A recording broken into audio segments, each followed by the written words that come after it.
शंकराचार्य शैवाचार्य नहीं है, रेणुकाचार्य आदि शैवाचार्य हुए हैं। त्रिपुंड्र का मतलब वो शंकराचार्य शैव हैं ऐसा नहीं, शंकराचार्य का शास्त्रार्थ शैवों से भी हुआ, उनको भी परास्त किया और कहा कि मतैक्य करो, तात्विक अभेद को, तात्विक अद्वैत को स्वीकार करो। सभी आचार्यों ने अंदर ही अंदर स्वीकार किया है। तो ये जो त्रिपुंड्र है ये सनातन तिलक है, भगवान शिव का त्रिपुंड्र नहीं है। ये शिव जी का त्रिपुंड्र कैसे होता मालूम है? धनुषाकार, यहाँ से कान के पास से ऊपर उठता है, फिर नीचे आता, फिर ऐसे ऊपर उठता, फिर नीचे जाता। भगवान राम का जो धनुष होता है, धनुषाकार त्रिपुंड्र शिव जी धारण करते हैं, वो शैवों का तिलक। धनुषाकार त्रिपुंड्र और बीच में ऊर्ध्व रेखा, तो वो शैवों का तिलक है।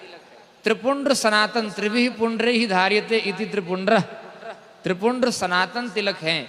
तो ध्यान से सुनिए, शंकराचार्य का सार्वभौमत्व क्या है यही बता रहे थे। वैष्णवाचार्यों ने विष्णु के ब्रह्मत्व को स्वीकार किया। एक उदाहरण दे रहे हैं, ज्यादा व्याख्या का समय नहीं है। जैसे रामानुजाचार्य जी ने कहा कि हम विष्णु को परब्रह्म मानते हैं, विष्णु लक्ष्मी को, लक्ष्मी विष्णु को। रामानुजाचार्य जी ने शिव, गणपति, दुर्गा, सूर्य आदि के ब्रह्मत्व को, उनके परमात्मत्व को स्वीकार नहीं किया। वे कहा कि परमात्मा तो विष्णु हैं, बाकी सब उनके कायव्यूह हैं या देवता अंतर हैं, ऐसा कहा। जबकि वेदों ने सदैव सौम्यदमग्रासीदेकमेवा द्वितीयम शांतम शिवमद्वैतम चतुर्थम मन्यन्ते स आत्मा स विज्ञेयः इत्यादि मंत्रों में वेदों ने शिव को परब्रह्म कहा। गणपति को त्वमेव प्रत्यक्षम ब्रह्म वदिष्यामि, गणपति को परब्रह्म कहा। भगवती को त्वयमेव ब्रह्मात्मिका इत्यादि वेदों ने कहा। तो जब वेद के विरुद्ध कोई कहने लग जाता है, उस समय उसकी बात नहीं मानी जाती। परमात्मा भी प्रकट होकर वेद के विरुद्ध में बोलेंगे तो परमात्मा की बात को भी प्रमाण नहीं माना जाएगा। बुद्ध के रूप में प्रकट होकर उन्होंने यज्ञ की रक्षा के लिए ही सही, लेकिन यज्ञों की निंदा कर दी। तो वैदिक आचार्यों ने बुद्ध को तो भगवान मानकर प्रणाम किया, लेकिन बुद्ध की बात को नहीं माना। शंकराचार्य ने उनका खंडन कर दिया। तो आस्तिक किसको कहते हैं? जो वेद को मानता है वो आस्तिक, जो वेद को नहीं मानता वो नास्तिक। परमात्मा को मानने से कोई आस्तिक नहीं हो जाएगा।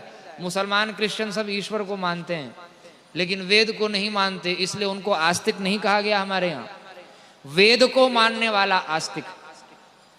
तो वेद ने जब पांचों को ब्रह्म कहा, आदित्यं गणनाथं च देवीं रुद्रं च केशवं पंचदैवतमित्युक्त सर्वकर्मसु पूजयेत, जब वेद ने इन पांचों को ब्रह्म कहा, तो वैष्णवाचार्य, शैवाचार्य, वो अलग अलग आचार्यों ने कहा कि विष्णु ही ब्रह्म है, शिव ही ब्रह्म है, दुर्गा ही ब्रह्म है और गणपति ही ब्रह्म है, सूर्य ही ब्रह्म है। ये बात ठीक है, ये अनन्यता की सिद्धि के लिए।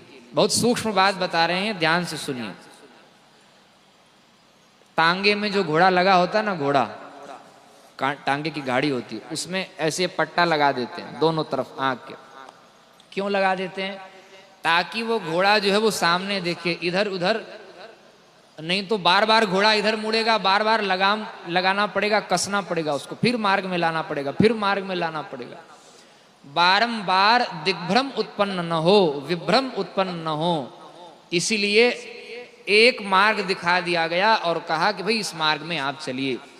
इसको कहते हैं अनन्यता की रक्षा के लिए। वेद व्यास जी ने वैष्णव, भागवत पुराण, विष्णु पुराण, नृसिंह पुराण आदि में विष्णु तत्व को परब्रह्म कहा और देवी आदि पुराणों में देवी